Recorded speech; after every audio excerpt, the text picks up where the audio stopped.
हज़रत अली रज़ी अल्लाह ताला अन्हु से मरवी है, प्यारे आका अलैहिस्सलातु वस्सलाम ने इरशाद फरमाया, जब 14 शाबान का दिन आता है, 14 शाबान का दिन गुज़रता है और दिन गुज़रने के बाद रात आती है, तो अल्लाह तबारक व तआला आसमान दुनिया पर, ये जो दो हमें आसमान नज़र आता है, इस पर अपनी शायान शान तजल्ली फरमाता है और फरमाता है कोई बख्शिश तलब करने वाला कि मैं उसको बख्श दूँ, है कोई मुझसे रोज़ी तलब करने वाला कि मैं उसको रिज़्क दूँ, है कोई मुसीबत ज़दा जो मुझसे आफ़ियत तलब करे तो मैं उसको आफ़ियत अता कर दूँ।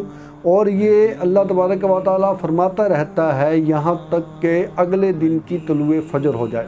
यानी ये जो 14 शाबान अनकरीब हमें नसीब होगी इंशाअल्लाह बफ़ज़ल खुदा।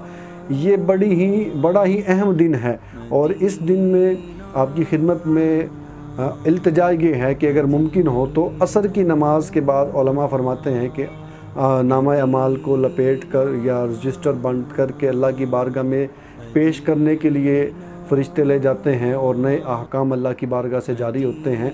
तो अगर मुमकिन हो, बल्कि कोशिश करनी चाहिए, 14 शाबान के दिन असर की नमाज मस्जिद में बाजमात अदा फरमाएँ और असर के बाद मस्जिद में ही ठहरे रहें कि जब अमाल नामों को लपेटा जा रहा हो, हमारे रजिस्टर बंद किए जा रहे हों, तब भी आखिरी वक्त मस्जिद में गुज़रना उसके अंदर लिखा जाए।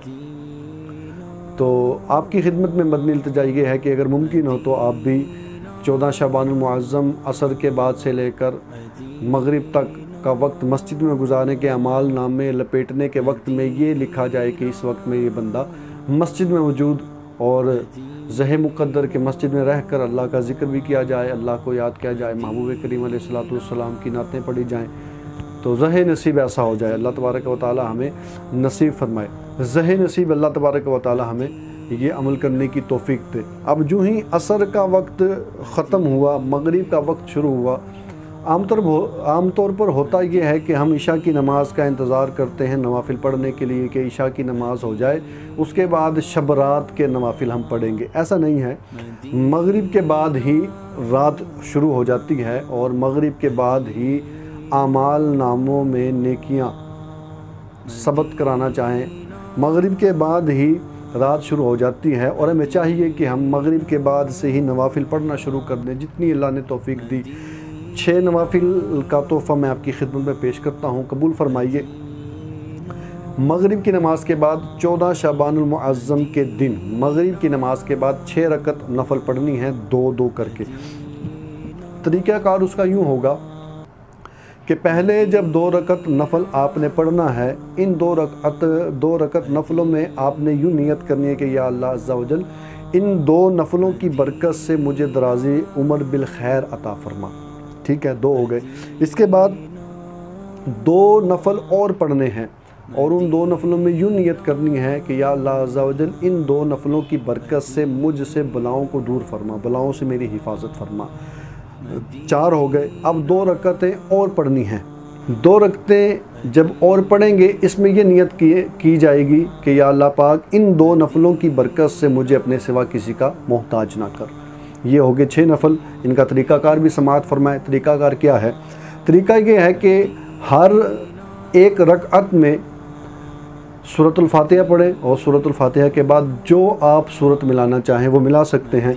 बेहतर ये है कि सूरतुल फातिहा पढ़ें और सूरतुल फातिहा पढ़ने के बाद हर रकत में कुल हुवल्लाहु अहद ये वाली मुकम्मल सूरत 3-3 बार पढ़ी जाए।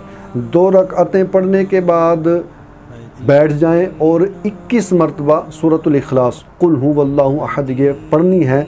इसके बाद अगली 2 रकतें शुरू करनी हैं, या फिर 21 मरतबा 2 रकअतें पढ़ने के बाद 21 मरतबा सूरतुल इखलास पढ़ लें, या फिर 1 मरतबा सूरह यासीन शरीफ की तिलावत कर लें।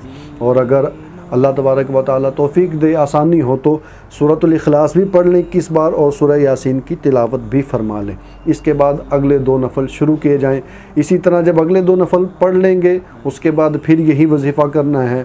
फिर अगले 2 नफल जब पढ़ लेंगे उसके बाद फिर यही वजीफ़ा करना है। और हाँ, हर 2 नफलों के बाद ये वजीफ़ा करने के बाद दुआए निस्फ़ शाबान भी पढ़नी है, जो आप अपनी स्क्रीन पर अभी मुलाहिज़ा फरमा रहे होंगे। इसको देखकर पढ़ लें कि इंशाअल्लाह अज़्ज़ा वजल शब रात की रात शुरू होते ही हमारे अमाल में नेकियों का मीटर चलना शुरू हो जाएगा। Medina Medina Medina Medina. अच्छा, सूरह यासीन के बारे में ये तरीका भी अपनाया जा सकता है कि यूँ भी हो सकता है कोई एक बंदा बुलंद आवाज़ से, जिसको अच्छे तरीके से किरात करना आती हो, सूरह यासीन शरीफ की तिलावत करे और बाकी हजरात बैठकर सुन लें। लेकिन याद रहे कि जब ये तरीका अपनाया जाएगा तो यासीन शरीफ की तिलावत के दौरान कोई भी बंदा या कोई भी सुनने वाला अपना अलग से वजीफ़ा नहीं कर सकता, क्योंकि जब कुरान पढ़ा जाए तो कुरान सुनना वाजिब होता है। अल्लाह तबारक व तआला हमें अमल की तौफीक अता फरमाए।